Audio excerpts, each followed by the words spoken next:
Should you get a Lazy Susan for your fridge that will help you reach all the things in the depth of the fridge without having to dig through the pickles? The answer to that is yes, and my video will go over that.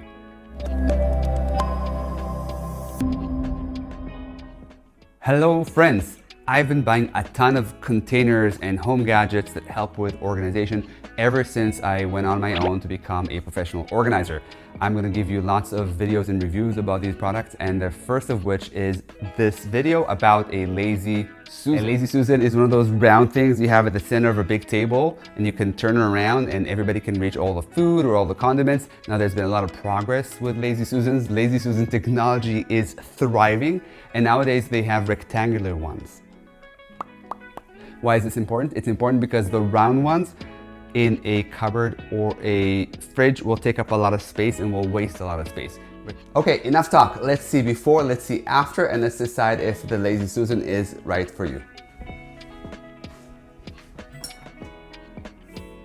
So I actually tidied up my fridge just for the photo shoot, yet it's still really hard to reach in and get to the stuff in the back of the fridge. There's the hummus. So the solution to all our problems, let's unbox this beautiful Lazy Susan. It comes in more or less pre-assembled, it's easy. That's what it looks like, and let's go and put it in the fridge.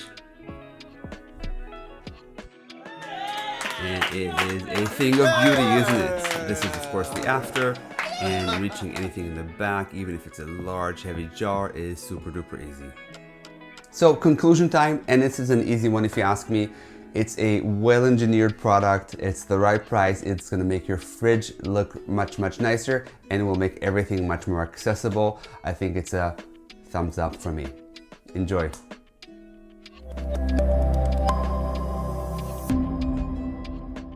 What's a Lazy Susan? Who's Susan? Why is she lazy? All these questions will be answered right away.